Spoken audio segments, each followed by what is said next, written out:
Good evening, everyone. Please take a seat. Thank you.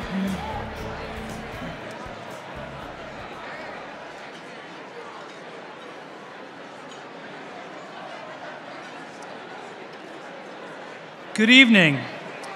On behalf of Land O'Lakes CEO and USGLC board member Chris Polizinski, it is my honor to open tonight's tribute dinner.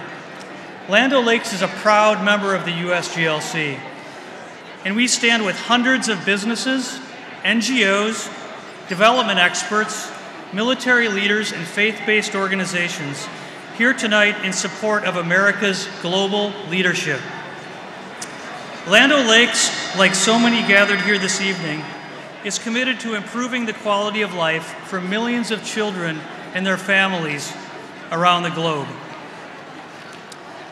We strive to tell the story of global food security and why we must support programs that are changing lives around the world.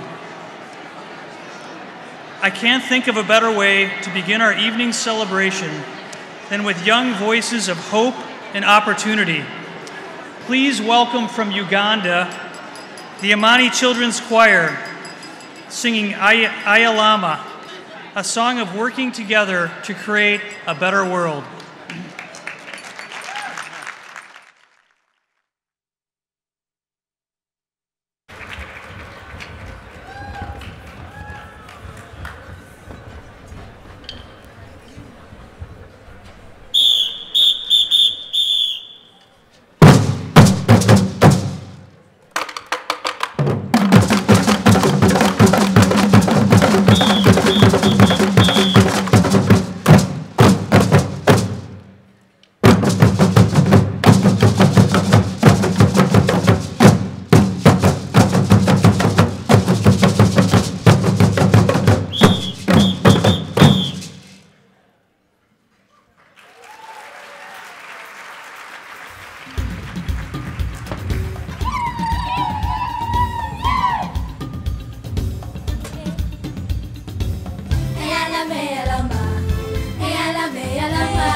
Amani,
Ladies and gentlemen, please welcome the U.S. Global Leadership Coalition President and CEO, Liz Schrayer.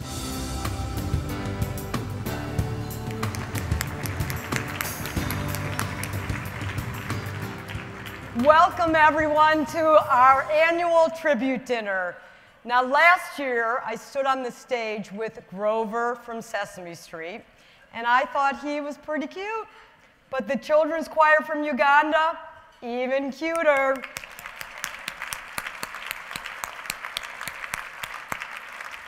Now, tonight we celebrate 3 extraordinary Americans, each of whom have made a world of difference in making our world safer and better. And I just am thrilled to welcome our honorees, 2 spectacular congressional leaders, superstars in their first term, who have already made a remarkable contribution to advancing America's interest in the world. Please welcome Senators Kelly Ayotte and Senators Tim Kaine. You got to stay, stay. No, stay. I just want to acknowledge you. You can't be at the dinner and we don't acknowledge you yet. And I want to also acknowledge my dear friend Raj Shah, who this is our first time that we are honoring a USAID administrator. And tonight, Raj,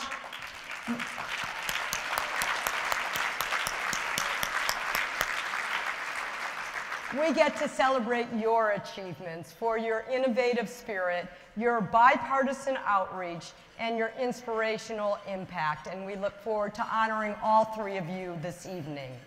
Now, it would not be a USGLC dinner without my friend, the rock star, Senator Lindsey Graham, here as well.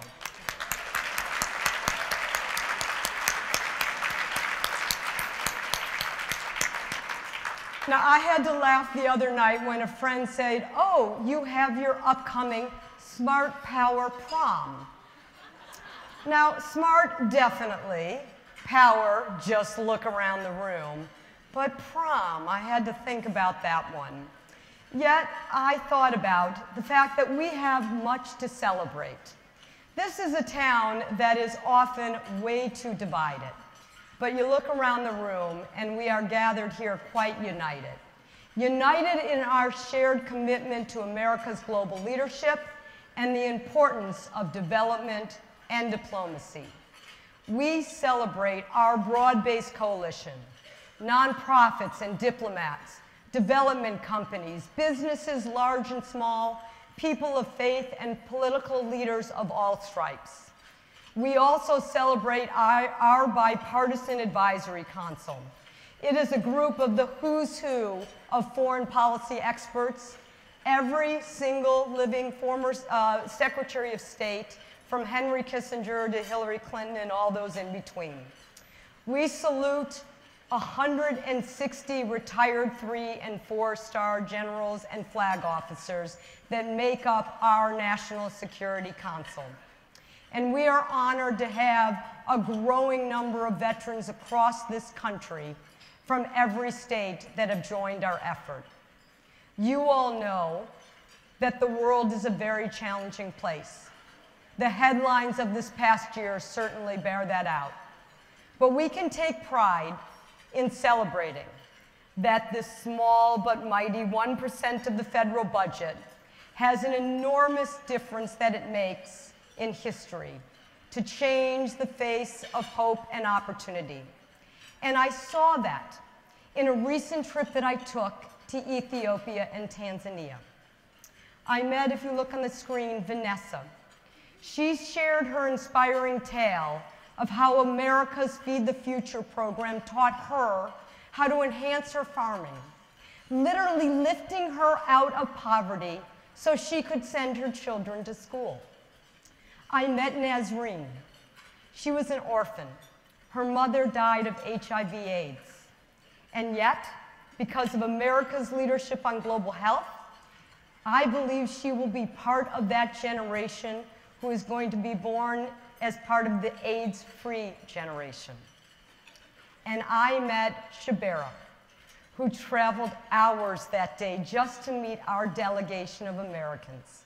Because as she told me, she wants to thank us, not for giving us a handout, but she wants to thank us for giving her a hand up. So I thank you. I thank you for not just joining us tonight, but I thank you for Vanessa, for Nazreen, and for Shabera, for joining us in this journey to do what the USGLC tries to do every day, which is to make the world a better, a safer, and a more prosperous place.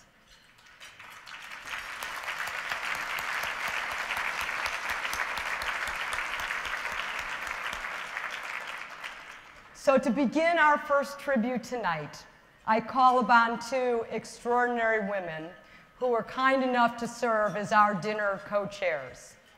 Please welcome to the stage Kathy Calvin, who is President and CEO of the UN Foundation, and Rhonda Zagaki, who is the Executive Vice President for Policy and Planning for Chevron. Kathy and Rhonda. Thank you.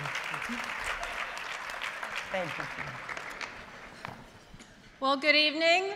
Thank you, Liz, and welcome to the U.S. Global Leadership Coalition's 2014 dinner.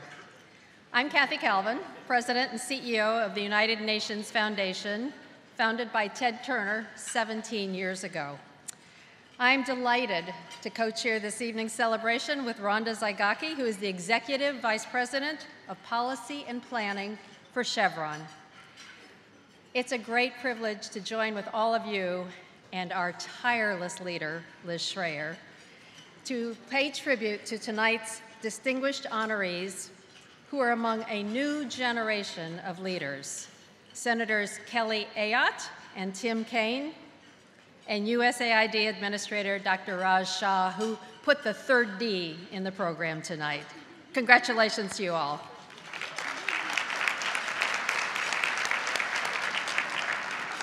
On behalf of Chevron, I want to join Kathy in congratulating our honorees and welcome all of you here this evening. We have much to celebrate tonight, not only the accomplishments of these remarkable public servants, but also America's leadership and engagement in the world.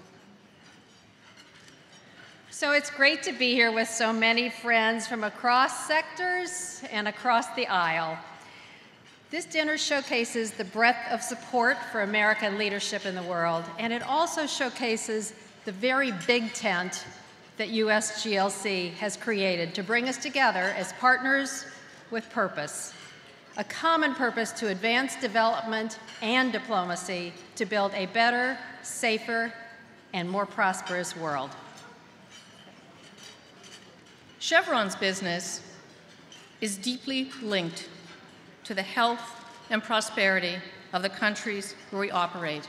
Our success depends on it. We have invested heavily in the developing world for over a century, partnering with governments, NGOs, and communities. We develop local supply chains, provide employment, work with organizations such as the Global Fund, PEPFAR, PACT, and USAID to fight disease and spur economic development. That's why we, like so many businesses in the room tonight, have partnered with the USGLC to ensure that people in Washington and across the country understand the connection between investment in diplomacy and development abroad and our economic health here at home. This is partnership right here. So you know the diverse voices that make up the USGLC know that in our interconnected world, the United States, now more than ever, must continue to step forward and engage. Partnering with the UN, governments, businesses, and NGOs is at the core of the United Foundation's work, and of course the work that many of you in this room do. From students to CEOs, bishops to basketball players, UN leaders to government leaders, we are leveraging the power of partnership to help millions of people move from poverty to prosperity by empowering girls, improving global health, promoting clean energy. This is good for the world. It's in America's interests, and it goes to the heart of American values. The USGLC community can be proud of the bipartisan, multi-sector support for our shared mission, strengthening investments in diplomacy and development to strengthen the prosperity and stability of the United States and the world. So we are honored to begin our tribute this evening to Dr. Raj Shah, Administrator of the U.S. Agency for International Development, for his innovative and visionary leadership and for his deep commitment to the values we all share.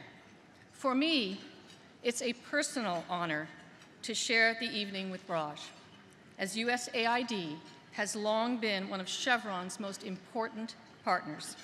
After the civil war in Angola, the tsunami in Indonesia, and today in Nigeria's Niger Delta, USAID and Chevron have worked together to bring recovery and hope and to transform lives. Raj's personal leadership on public-private partnerships has led to dramatic improvements in entire regions. To recognize Dr. Shah's achievements, I'm pleased to introduce South Carolina Senator Lindsey Graham. Senator Graham is one of the Senate's most respected authorities on defense and foreign policy issues. You'd be hard-pressed to find a more committed and tenacious champion on Capitol Hill for America's international affairs programs. Next month, he will assume the chairmanship of the State Foreign Operations Appropriations Subcommittee, where he has worked closely with Democratic Senator Patrick Leahy in bolstering bipartisan support for foreign assistance. The USGLC was proud to honor Senator Graham at our 2012 tribute dinner, and we are delighted to welcome him back tonight. Senator Graham.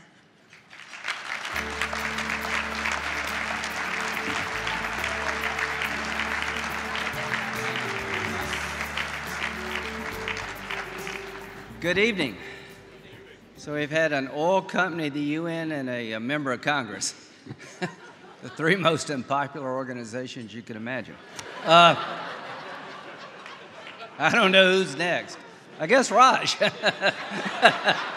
Somebody works for Obama.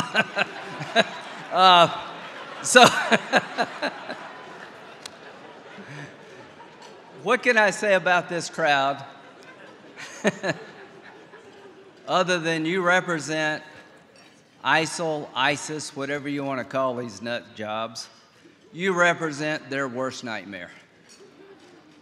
All of you here together represent their worst nightmare. Men and women of different faiths, different parties, different religions, different backgrounds, trying to make the world a better place. So I am honored. And Liz, you rock. You're awesome.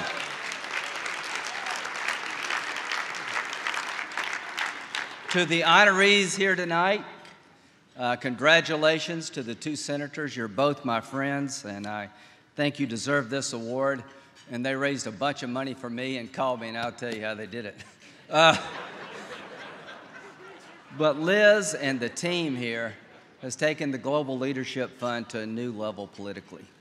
And I hope you understand how important that is. But my pleasant task here tonight is to introduce a good friend. But before I do that, I want to let you know that Republicans won. We're going to take over the Senate next year and the House. And if you're a Democrat, we have the ability to screw this up in 6 months, so don't be overly depressed.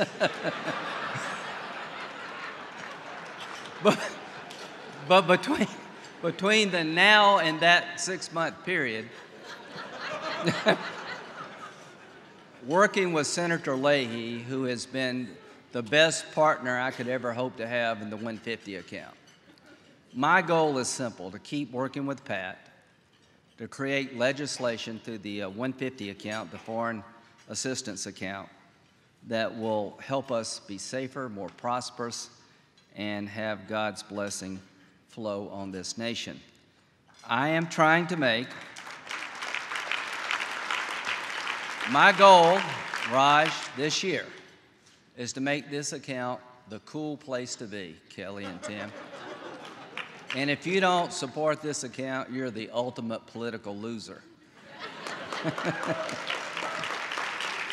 And you're going to hell. Whatever turns your crank, but we're going to make this good politics. And how do you make this good politics? We're going to take all the star power on the general side. You know, I got to be a colonel in the Air Force, and people ask me, how did you do that? I got in the Senate and promoted myself. But the reason I'm not going to be a general is I've got 99 other senators who will say that's a bridge too far. So, to the military members of this organization, you make my job so much easier. You help explain to the Congress and to the nation, this is national security in another form. And if you believe this war against radical Islam requires more than killing terrorists, it requires building up people. Hearing it from a military member, a general officer, helps enormously. To the business community, who understand that doing the right thing in Africa and the developing world creates customers for American businesses, you make my job so much easier. To the members of the faith-based community, who remind us all that America's at her best when she is pleasing God. Thank you all. This triumphant that you've created, Liz, is going to allow a guy like me and Senator Leahy and Tim and Kelly to grow this account. And what can you say about Raj? He gave me a bunch of ideas. And I rejected them all. That's what I like about being in the Senate. His family's here tonight.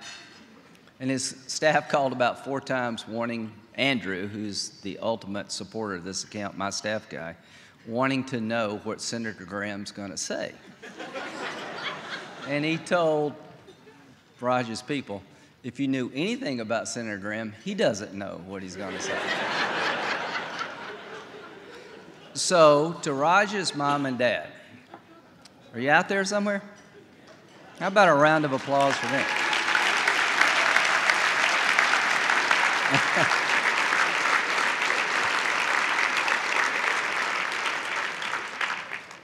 Your son represents the best in what it means to be an American. I don't know how to give you a better compliment than that. Our country is special. We're the good guys and the good gals, and sometimes we fail. But the strength of this nation is admitting to our failures and always trying to be better. This $22 billion account to the American taxpayer, I challenge any other part of the government to prove a better return on investment than USAID does for the American people. I challenge you.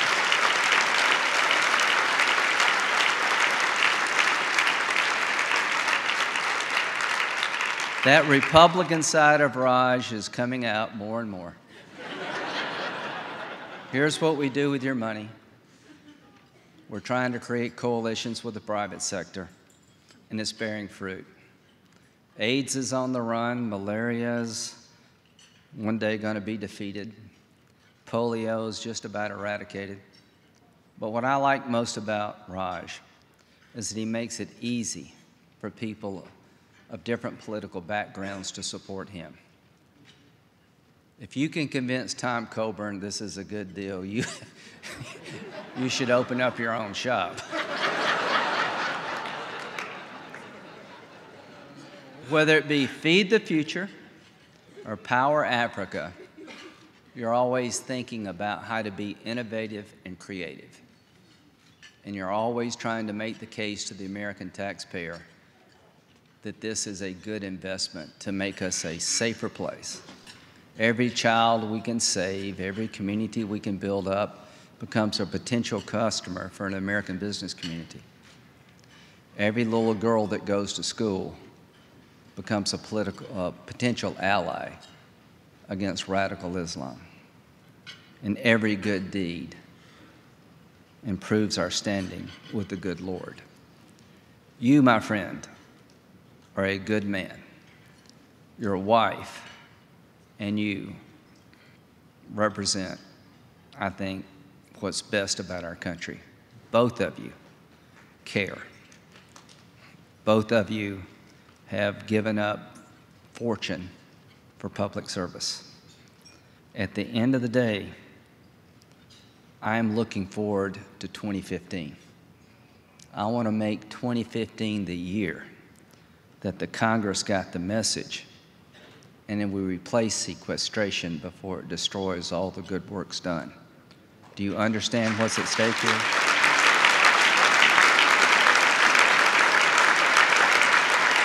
So to Kelly and Tim, congratulations. You deserve this award, and I will be counting on you to help me make sure that the American people are well served through supporting this account, and we can replace sequestration with budget cuts that make a lot more sense than what we will do to this account over time. But to you, Raj, I promise to continue to be a good partner, working with Senator Leahy, responding to your needs, and I want to thank you on behalf of all Americans and those who serve under you. USAID workers are in the most dangerous places in the world, armed with only one thing: the idea of being an American. Thank you so much, and it is my pleasure to introduce to you who I believe is the most squared away guy in Washington. God bless.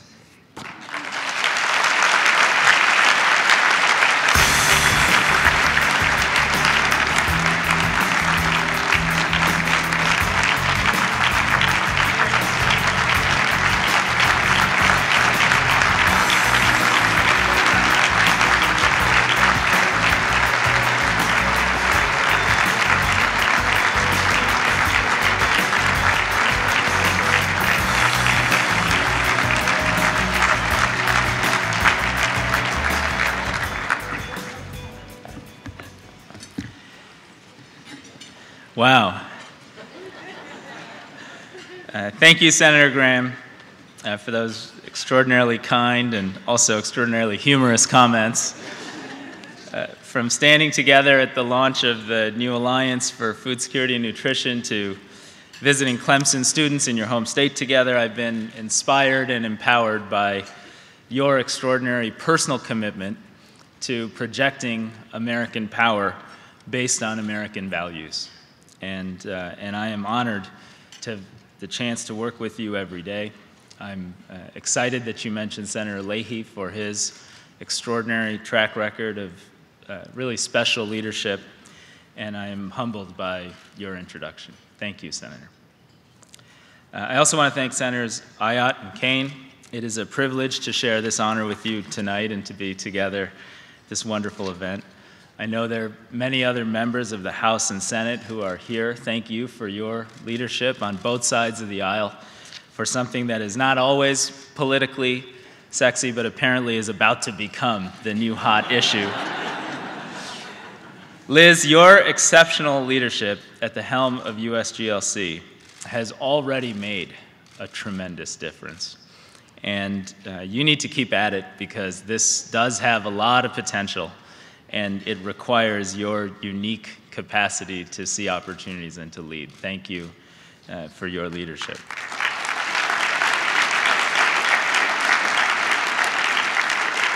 I saw a number of my friends and colleagues from across the administration here. Without making reference to the senator's reference about the Obama administration, I do want to welcome you and say thank you for being here.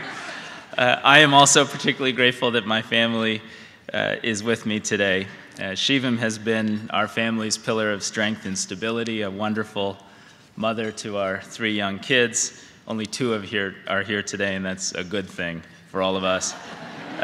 She's an expert advisor on education, recently helped edit a new book, Moneyball for Government, and she's going to make sure that this evening does not get to my head. And that's a task she's well practiced at, because I have a constant requirement in that category. Every day for the last 5 years, I have been blessed and honored to serve alongside some of the most talented, innovative, and committed leaders anywhere in the world.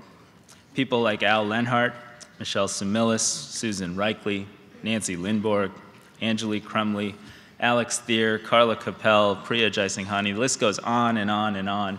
And I do want to just suggest this recognition is on behalf of a very, very special team at USAID. And I'd like to ask my colleagues and friends at USAID to just stand up for a moment and be recognized.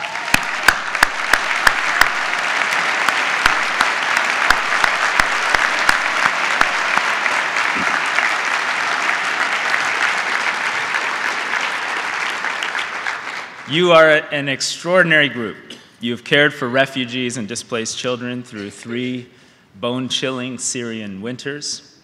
You've connected aspiring computer scientists in Burma to US technology firms to speed that nation's path to an open society.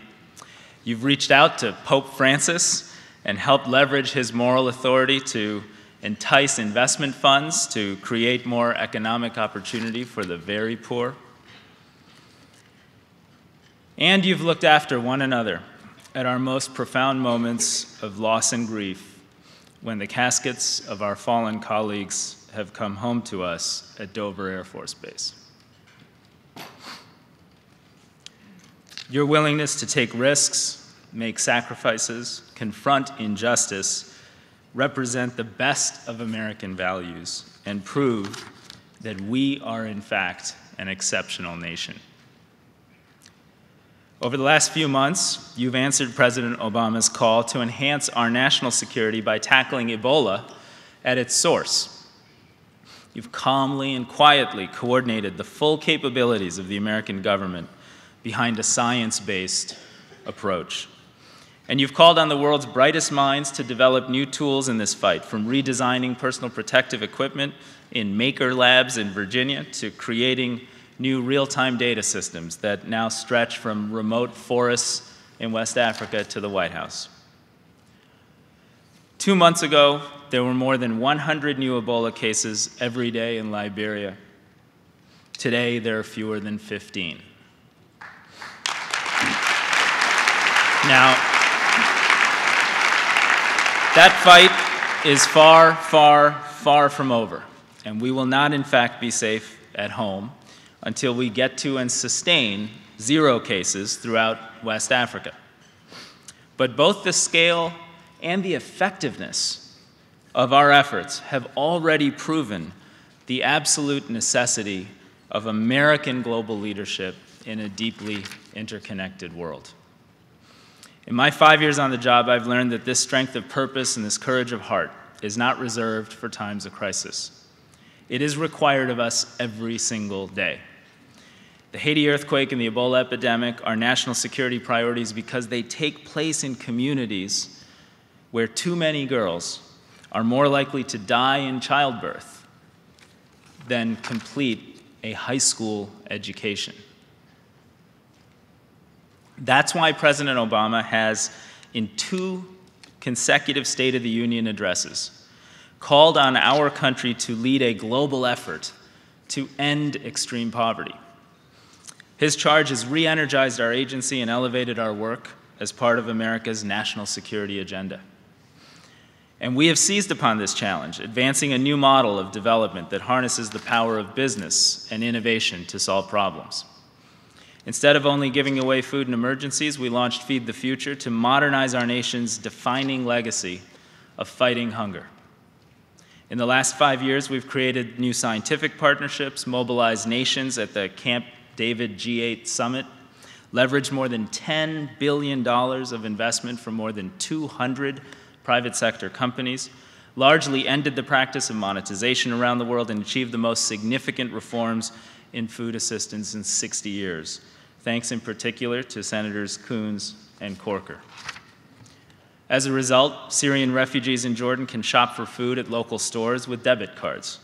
Children in Honduras are receiving nutrition and the specific nutrition they need for the first time in their lives.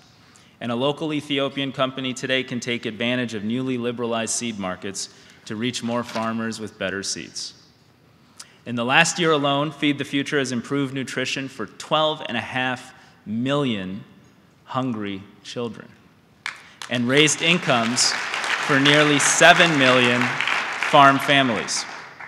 And globally, the number of hungry people has come down by more than 40 million people during this time period. Today, I'm proud to let you know that I think about 20 minutes ago, the United States House of Representatives passed Feed the Future from the House floor.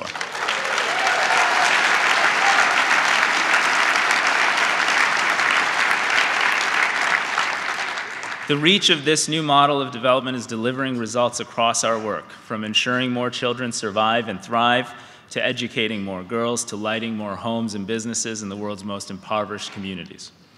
Perhaps most importantly, it has inspired a new generation of entrepreneurs, scientists, engineers, and students to start to tackle once unimaginable goals. Through the new U.S. Global Development Lab, we are tapping into this enthusiasm and ingenuity on college campuses from Berkeley to Michigan State. At this time of seemingly uncompromising politics, I am especially grateful for friends on both sides of the aisle who have embraced this new way of working, enabled us to recapture our budget, rebuild our staff, and diversify dramatically our community of partners. Because American leadership matters now more than ever. In a world of fierce competition where the international loan value of the China Development Bank is already greater than that of the entire World Bank Group, our future economic prosperity will be determined by our ability to engage in the growth markets of the future. And in a world where kids are kidnapped from school by extremists and young men seek opportunity in terrorist camps, our future security will be determined not only by our military might, but also by our moral actions. On a day when some will criticize the sincerity of our convictions, you only need to look around this room tonight to see that we are at our strongest when we lead with our values. 40 years ago, when my grandfather dreamt of a better life for his children, he had only one choice to make. He emptied his entire retirement account to put my dad on a plane with a one-way ticket to the United States of America. Today, families around the world have more options, and that is a wonderful and hopeful reality. But we still, as Americans, need to stand for something special. So when successive Democratic and Republican presidents call on us to lead the fight to end extreme poverty, or to advance the reach of democracy, or to stand with civil society when it's hard, it is in our national security and economic interest to do so, but it also speaks volumes about who we are. On behalf of the entire team at the U.S. Agency for International Development, thank you for this honor tonight.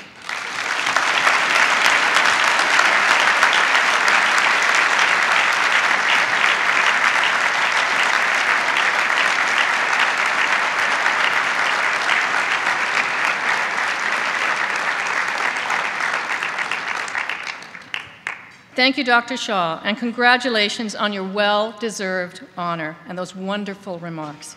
I invite everyone to enjoy dinner, and the program will resume in a short while. Thank you.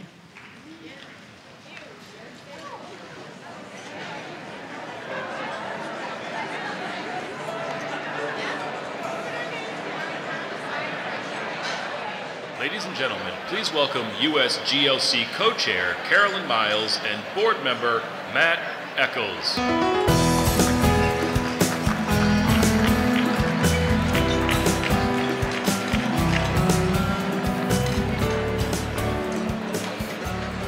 Good evening, everyone. Good evening. I'm Carolyn Miles. I'm President and CEO of Save the Children, and I'm also very honored to be the co-chair of the USGLC. And it's my pleasure to add another welcome to you all tonight. It's been, I think, a fantastic celebration so far, and again, my sincere congratulations to Raj and to his family for the wonderful award. And I'm Matt Eccles, and I'm Vice President of Government and Public Affairs at the Coca-Cola Company. And I want to join with Carolyn and welcome everyone here tonight. And I also have the honor of serving on the Board of Directors of the USGLC. I guess we welcome you to the second half of the program this evening. Coca-Cola is proud to join with Chevron and hundreds of businesses in support of USGLC in educating Americans about the importance of investing in foreign assistance. Over the past year, USGLC's state leaders have held dozens of educational forums across the country, attracting record-setting crowds and meeting with more than 100 candidates, showcasing why investment in our international affairs programs matters to America's economic and America's security interests. You know, it's easy to tell a story when the story is a good one to tell. And at Save the Children, like hundreds of the NGOs and development professionals that are here in this room tonight, we see the impact of our efforts every day in saving lives, creating opportunities, and making our world safe. And though they're not here today with us, we're here because of the child that dies the day that they're born from something we can prevent. We're here because of the mother who can't put food on the table for her family, and we're here for the father who works 18 hours a day to raise his family out of poverty. And the heroic work that happens every single day is actually done on the front line by many who are represented in this room. Just look at the heroic work that's happening right now by health workers from many of our organizations and from USAID in fighting Ebola this very minute in Liberia and Sierra Leone and Guinea.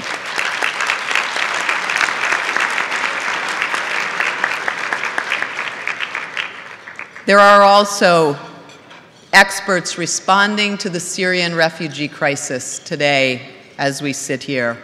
There are diplomats working in the Ukraine. There are foreign service officers all around the world who work day in and day out to make this world a better place. So please join me in thanking our frontline heroes, some of whom are in this room tonight, who have done all of those things that I just mentioned. Thank you to our Peace Corps volunteers, our diplomats, our humanitarian and development workers, those that are here and those that we represent all around the world. You really are the true heroes.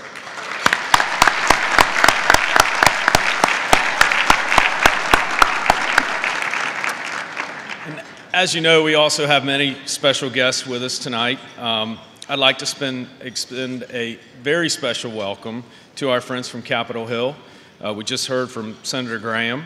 I think you also may know we have Senator Kaine here, and as well as Senator Coons. Unfortunately, we don't have, or actually fortunately, we don't have that many of the House members here tonight because, as Dr. Shah said, they're voting on the House floor or just concluding that. We're also honored to be joined by the distinguished ambassadors from Afghanistan, Liberia, Nicaragua, Paraguay, Senegal, Tanzania, along with the chargés from the embassies of Egypt, Honduras, Mali, Niger, Pakistan, and South Africa.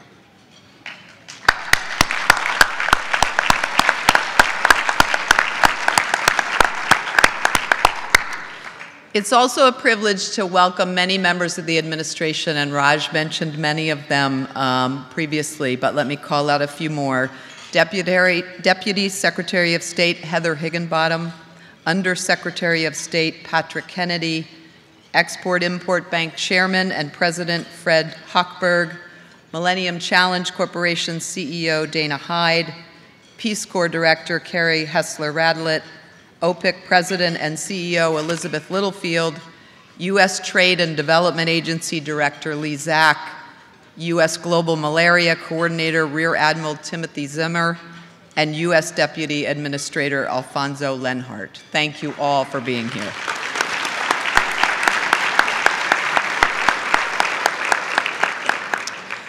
Finally, I want to add a special thank you to the USGLC's Board of Directors. It's a very hardworking board.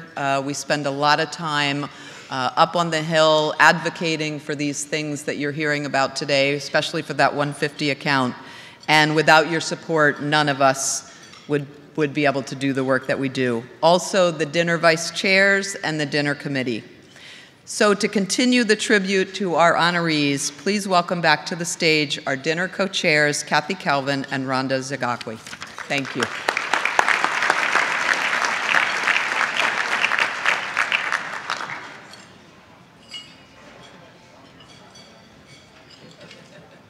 We're back. Yes, we are. Okay. So it's my honor to pay tribute to Senator Kelly Ayotte, an invaluable champion for U.S. global engagement and a rapidly rising star on Capitol Hill. Since her election to the Senate in 2010, Senator Ayotte has quickly emerged as one of the Senate's most respected figures on national security, joining with Senators John McCain and Lindsey Graham in an informal trio that many refer to as the Three Amigos. I was asking her about that at dinner, the background on that. Senator Ayotte is not shy about speaking out about the indispensable role of the United States in building a more peaceful and prosperous world and the importance of foreign assistance as a tool to advance America's interests. Through her service on the Armed Forces, Budget, and Homeland Security Committees, she has emerged as one of the most articulate voices on the many benefits of our civilian-led programs of development and diplomacy. Senator Ayotte has shown an inspiring commitment to promoting human rights and democracy and in combating human trafficking. She has also taken time to travel to some of the world's hotspots to learn firsthand about the challenges there. Senator Ayotte, we thank you for your clear-eyed view of global events, your recognition of America's critical role on the world stage, and your powerful voice for America's use of development and diplomacy alongside defense. Ladies and gentlemen, please join me in paying tribute to Senator Kelly Ayotte.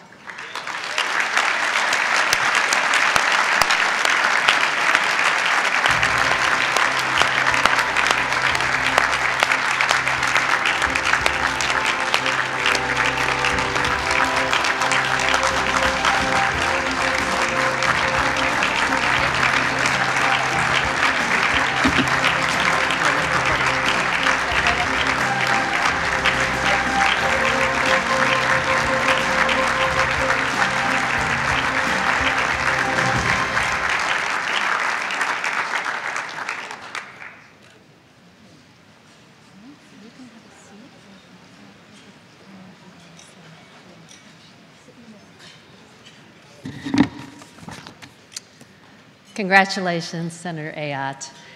So now it's a great privilege to recognize Virginia's Senator Tim Kaine, one of the Senate's most thoughtful and respected voices on foreign policy issues and a leading supporter of diplomacy and international development. Senator Kaine brings a personal passion to these issues, one that goes all the way back to when he took a year off from law school to work with Jesuit missionaries in Honduras, teaching carpentry and welding. I guess he got a later day job. But that experience clearly influenced his commitment to fighting global poverty and helping those in need.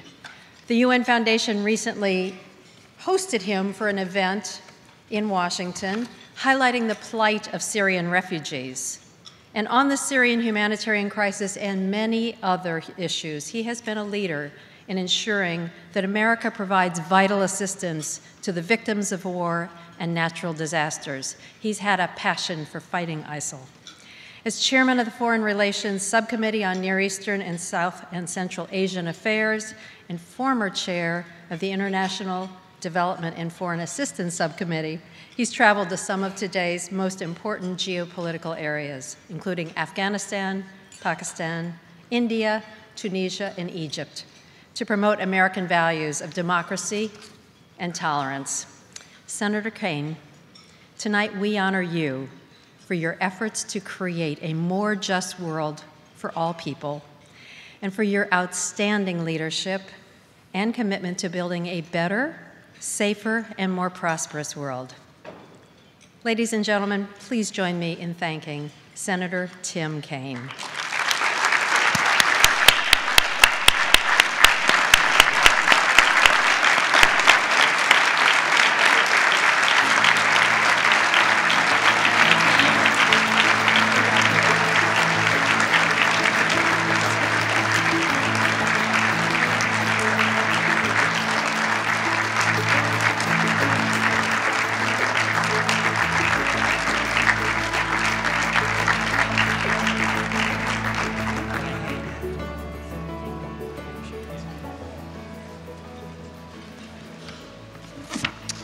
And now, Senators Ayotte and Kaine, we invite you to join a conversation led by Frank Sesno, an award-winning journalist and director of the School of Media and Public Affairs at the George Washington University. Welcome, Frank.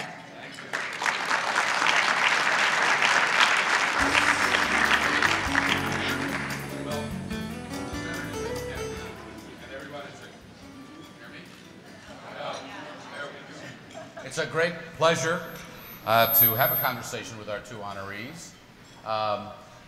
Sitting here tonight and listening to all of this, and as someone who comes from the media and thinks the media is so important, wouldn't it be great if some of these stories, more of these stories, could be heard and appreciated by the American people? So that's something I want to engage with both of you here a little bit tonight. Congratulations to you both for your honor, and let's start, if we can, with a little personal reflection. Senator Kaine, about this dropping out of law school for a year and going to Honduras, what did you do, and what difference did it make in your life?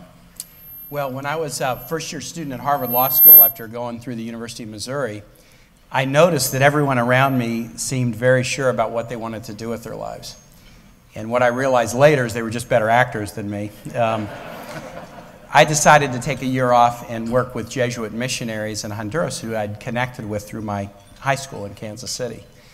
I wrote them a letter and said, let me just come and volunteer for a year. It was 1980-81, a very challenging time in Central America. Where I lived, El Progreso, Honduras, was being overrun by refugees fleeing civil wars in El Salvador and Guatemala.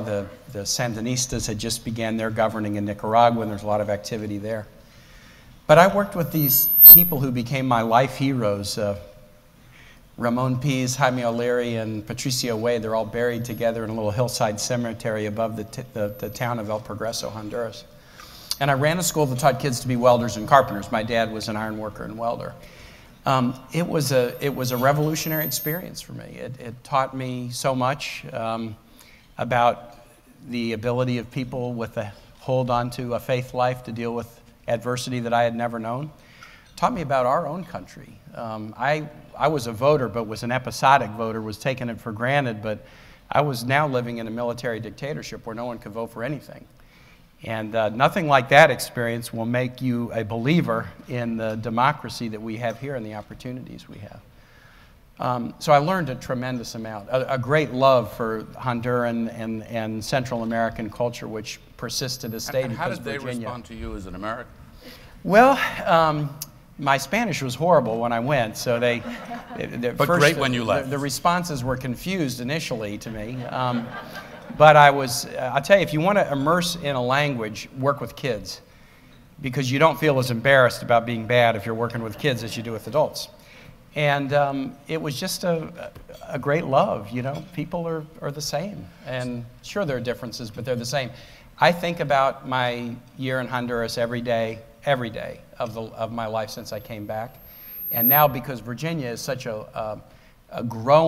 such a growing Latino comunidad, I spend time with our Hispanic population in Virginia all the time, and that's been a real joy in public life to feel like I'm kind of reconnecting back to that pivotal time. Senator Ayotte, let me ask you a sort of variation on that question, which is your own personal experience. We were talking at the reception, and I said, so tell me some of the places you've been that are some of the most fascinating places you've been, and you listed them: Vietnam, Burma, Jordan, Ukraine, Israel. As you have been traveling the world and seeing the interaction of the United States of America and people, what has struck you? And as a senator, and a pretty new senator, what has struck you? Well, first of all, I have to say, being up here with Tim, what has struck me just hearing his experience in Honduras is what a difference we make and how fortunate we are in this country. So you do any amount of traveling and you understand the difference that the United States of America can make, not only for our own country, but in terms of our engagement with other people. And some of the experiences I've had, one... Let me interrupt you. Let's all do something with the sound system. If we all slide our mics up a little bit, maybe that will help.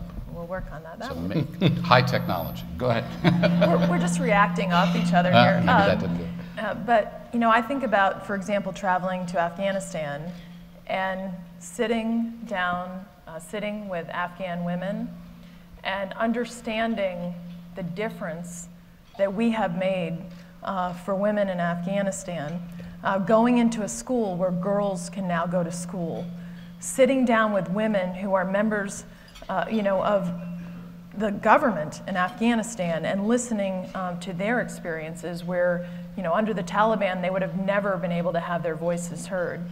So to me, those experiences, certainly, when I came to the United States Senate, I didn't actually realize how engaged that I would be on these issues, but I really have come to appreciate how important our role is in the world. And I think about this coalition and the incredible work that's being done here, and what a difference we can make. And just another example, going to Jordan and traveling to the Syrian refugee camp in Jordan and sitting down and seeing a mother with her children and sitting down with them and listening to the experiences of what they had to go through just to get to that refugee camp, and the conditions that this mother has endured with her children. To me, that's just those, I will take those experiences with me forever, and understanding that how we can make a difference here. So let me ask you to bring those experiences back home with you. You're both budgeteers. We heard tonight about the foreign assistance budget. That's gotten a very small bump, a 0.6% bump. We're still talking about less than 1% of the total federal budget at a time when these sorts of things are under constant assault. What is the prospect for this thing? What do you both want to do with this going forward? How do you make this case to your colleagues in the country? Yeah, well, so we've got... Everybody wants a crack at this question. Yeah, well, no, we're very polite. We were raised right. So, and we do have great colleagues here. Chris Coons is here, too. And, Chris is on foreign relations and on budget, right? So foreign relations and budget. Like Lindsay, I think the sequester, the notion that you just cut everything across the board with no sense of judgment, right? It's just so foolish. Nobody would do this. Nobody would do this. You have to have priority judgments. You have to get performance data, which is what Raj is doing so well at USAID, and then you manage with that. But you don't do across the board. So one of the big challenges we'll have on budget together going forward is how do we deal with the sequester challenge? We don't want it coming back full force in 16 and 17. And if we have to find ways to manage, a $17 trillion national debt, you do it with strategy, not just with the across the boards. This is such a bargain for us. And I'll tell you, Lindsay said he was going to make this cool. Hey, if he does, okay, then give him a second award. I know he's already been awarded him. This will not be cool. There's no chance this will be cool if you guys don't exist. The chances of us holding at that 0.6 or figuring out a way to get over the hump on sequester and restore some of the funding challenges we face in 16 and 17 in the international development accounts are precisely zero without the USGLC. Because you come around the people who are doing it every day and you explain the power of it, whether you're NGOs or business leaders or military or former State Department or academics. You basically are the cloud of witnesses. That's a great phrase from the letter of Paul to the Hebrews. You're a cloud of witnesses, and witnesses are needed to attest to this. And we can't do our job without you. We want to do it, but we need you. So you're going to be one of the cool kids now? I'm part of the three amigos, so I'm, yeah, already a cool you're there. But I just wanted to say that if you think about our investment here, some of the biggest advocates for this investment are our military. So Tim and I both serve on the Armed Services Committee.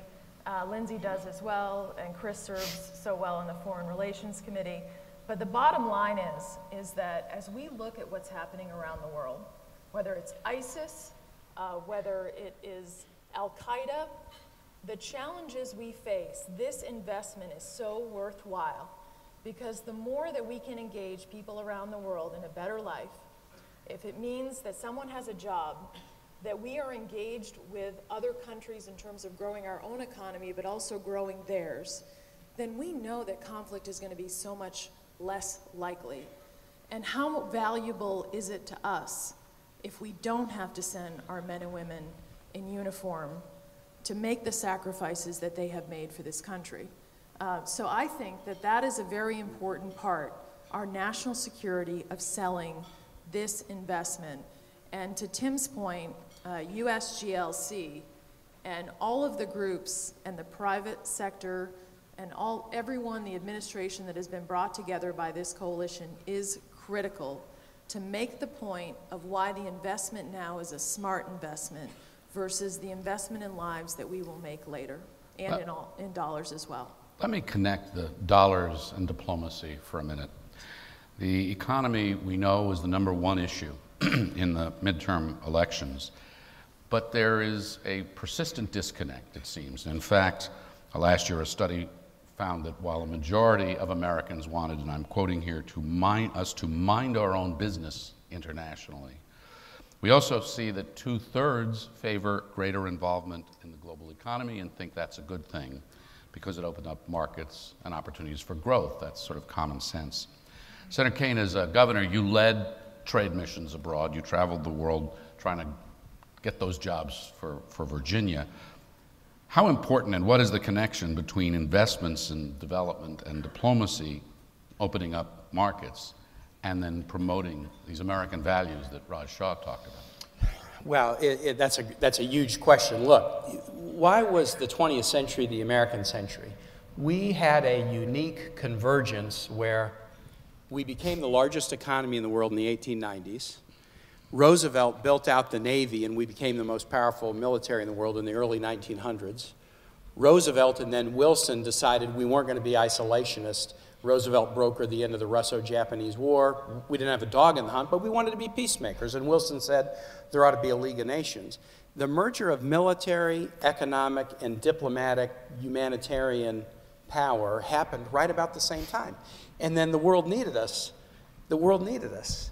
Well, the world needs us the same way today. I wanted to bring one visual aid for you. It means a lot to me. I don't know if I can explain why it means so much. Can you put up a photo here that I brought with me? I don't know if you can see what this is. If you want to feel good about the United States of America and understand that we play a leadership role that no one else plays or can play, this is the USS John McCain docking in Da Nang Harbor, Vietnam in July of 2014, and the chief brass of the Vietnamese Navy saluting and walking up to welcome the USS John McCain in Da Nang Harbor. Now, we've lived, right, in this room just about everybody in this room lived through the Vietnam era, and we know how controversial and tough and gut-wrenching it was. And we know how the end of that war was a challenging, kind of tough one that was hard to figure out. Can you think of another nation in the world that would have gone through that experience, but would have had the magnanimity, because of leaders like John McCain and John Kerry and others, to forge a relationship so that now we're being welcomed with honors when we go back? And we're being welcomed with honors because we represent that leadership in all the spheres, not just military strength, but economic strength and diplomatic strength and strength of our moral example and strength of our development. I look at this when I sometimes if I feel depressed about where the U.S. is, I look at this and I ask, would any other nation have a photo the equivalent of this that they could put up? And the answer is no. And you guys stand for the best of that. And sure, it's about the economy, but it's about a bigger thing. It's about the magnanimity that is kind of like the cardinal virtue. You know, Aristotle says it's the cardinal virtue of politics, the big spirit that we exemplify so well, and so do you. So let me ask you about the big spirit and the Congress. We have a... Yeah, well, that's got to be a laugh line. I mean... No. Yeah. We have a new Congress. I want to ask you to both look ahead, because foreign policy, and we've had this conversation in most years when we've been here with people up on this stage, this is where bipartisanship has lived, if we're going to find it anywhere. What are the prospects for that? How does that happen? How do you two work together? How do others work together? How do people in this room work together to make that more possible? I actually think the prospects are quite strong. I want to use an example is the Armed Services Committee that Tim and I both serve on. Because if you look at how we've gotten together on issues like the defense authorization, that bill gets voted out almost every year unanimously. And it's incredible the kind of discussion we are able to have, the kind of work we're able to do across the aisle. And I think that we can have that experience working together, especially as we look at the threats we're facing around the world right now, which are many, and the challenges we're facing, whether it's challenges like Ebola, you know, the great work being done by Raj at USAID and the people that work with him. But there is opportunity, and I think this is an area, it used to be that obviously the politics stopped at the water's edge, and that hasn't always been the case recently. But I do think that there are many of us in the Congress, as exemplified by Tim and I sitting up here tonight, by Chris and Lindsay here, and others who want that to be the case so that we can find ways to work together, because the bottom line is America's not safe if we aren't, we can't have the stability and prosperity that we want, and we can't have the opportunities that we need for this country as we think about growing our own jobs and opportunities for the people here.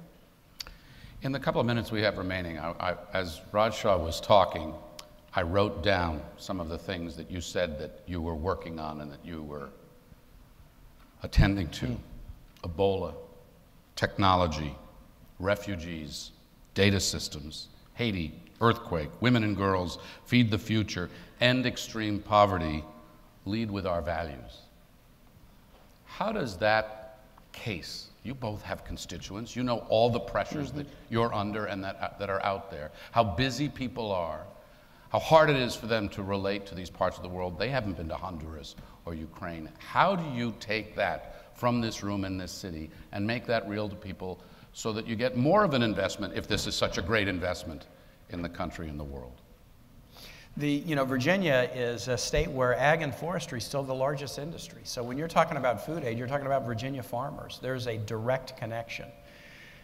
We are a state where these military issues, we're one of the most militarily connected states in the country. People care about the world. 70% of the Virginia population growth from 2000 to 2010 was Latino, Asian American, or African American born in Africa and naturalized to Virginia.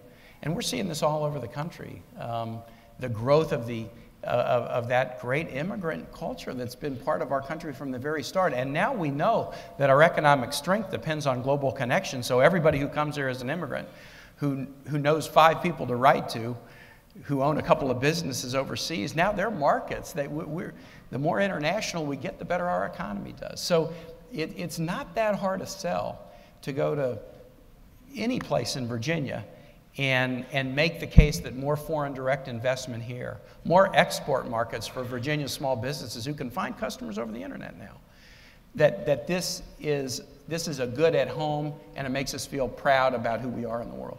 Senator? I will say there's, first of all, New Hampshire has seen some of the biggest growth across the country in terms of exports.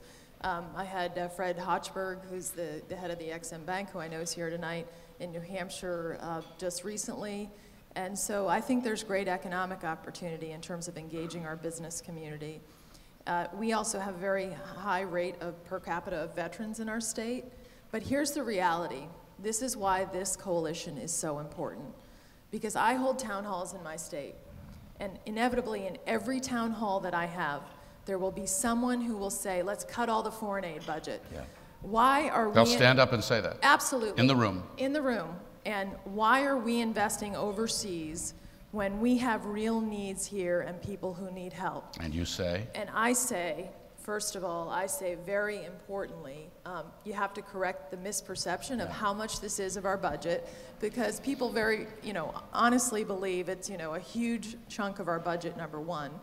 And then you have to say very directly to them, I believe, this argument that's important in terms of America's strength, our role, and also the role that this aid plays in terms of our security and safety. And I say, your men and women,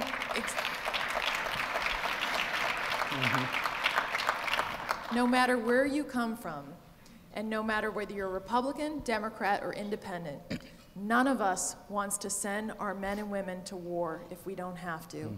And that is, I think, a very strong argument with my constituents, but also it speaks to the important role of USGLC, because the more grassroots support that all of you have in the community so that people understand the importance and the return on our investment we get with the foreign assistance budget, they will understand, because they're hearing it from the business community, they're hearing it from the veterans community, they're hearing it from community leaders.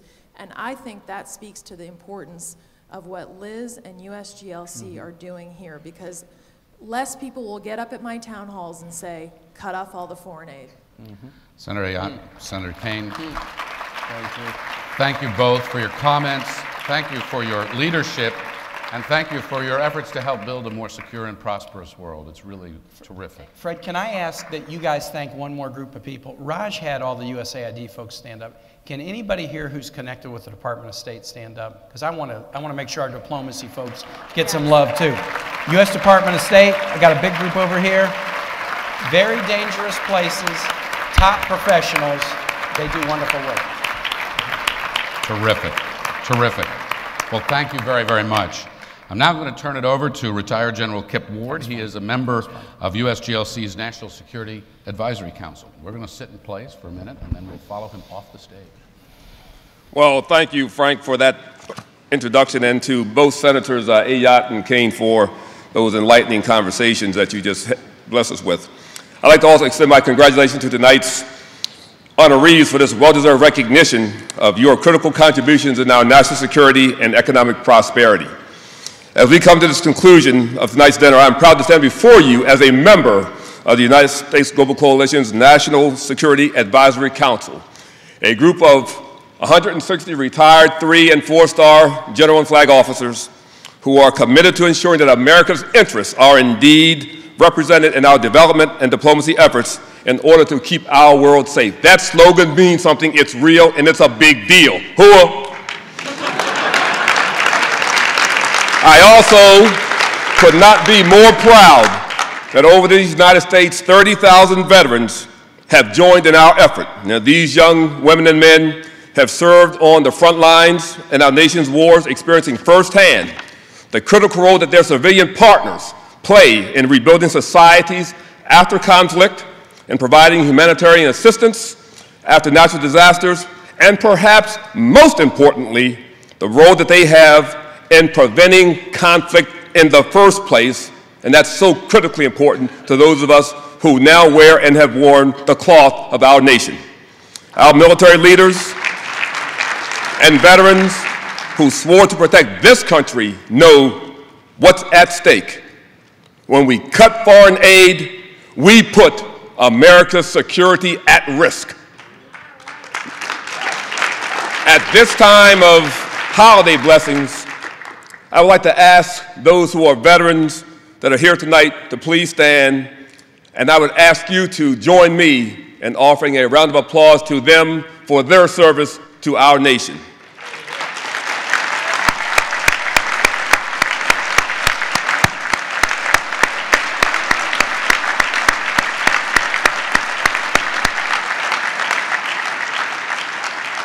Now, to end our program, it gives me a great honor to bring back to stage the uplifting Amani Children's Choir from Uganda, a choir that I had the pleasure of seeing on one of my many visits to the continent of Africa as I was in Uganda.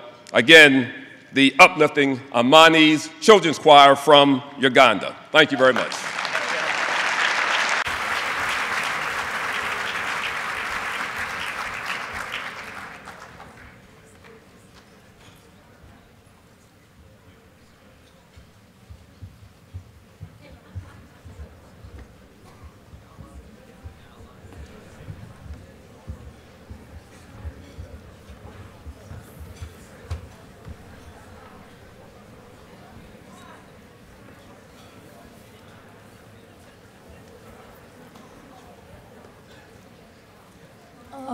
Beautiful, for special skies, for amber waves of grain, for purple mountains, the majesties above the fruited plains. America, God shed His grace on thee, from sea to shining sea, let freedom ring. Oh, beautiful, for petrol dreams that sees beyond the years. Your alabaster, bright cities gleam, and dimmed by human tears. America, God shed His grace on thee, from sea to shining sea, let freedom ring. America, God shed His grace on thee, from sea to shining sea, let freedom ring.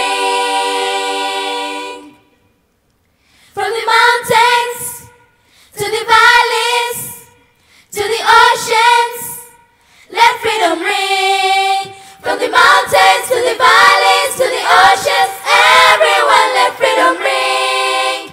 Let freedom ring. From the mountains to the valleys to the oceans, everyone let freedom ring. Let freedom ring.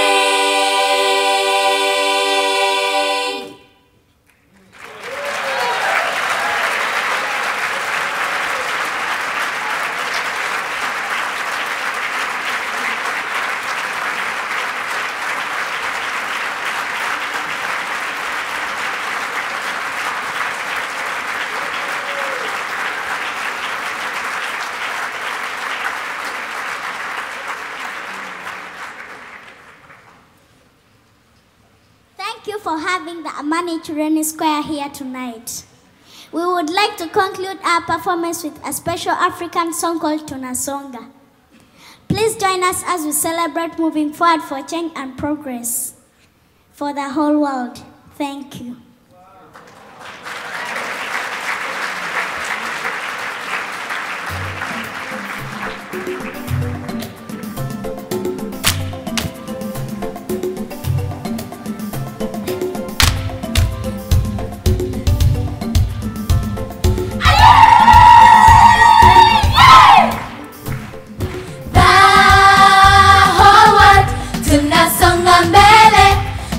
Everybody join us as we celebrate the whole world. Tunasonga mbele. Everybody join us as we celebrate the whole world. Na watu wote, watoto wetu, in unity, the whole world.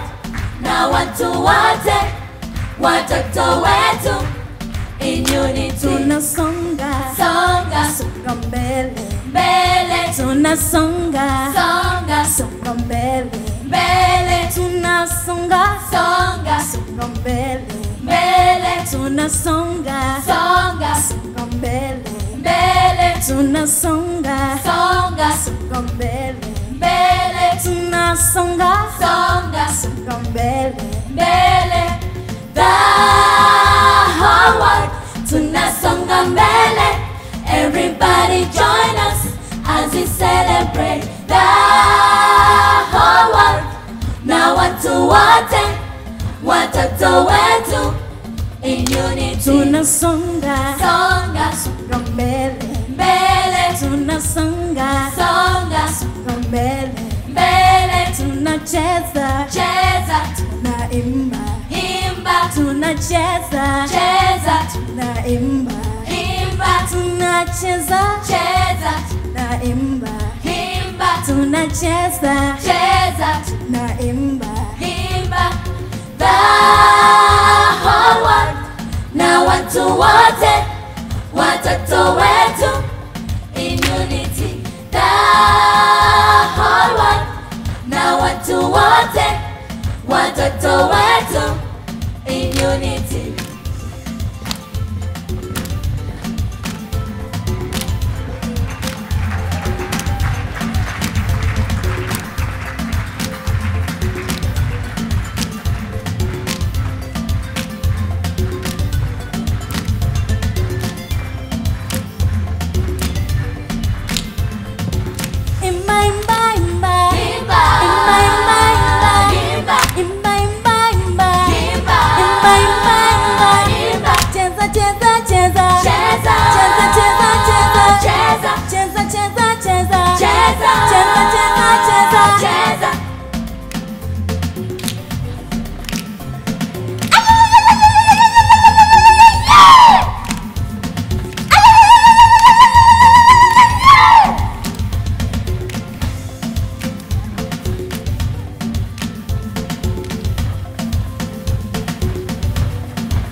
Wow. I don't know about you guys, but I am not going to get over that rendition of America the Beautiful for a long time. That was amazing. So let me just say thank you to everyone who's here tonight. And I want to thank the choir and the chorus as well. They were just unbelievable.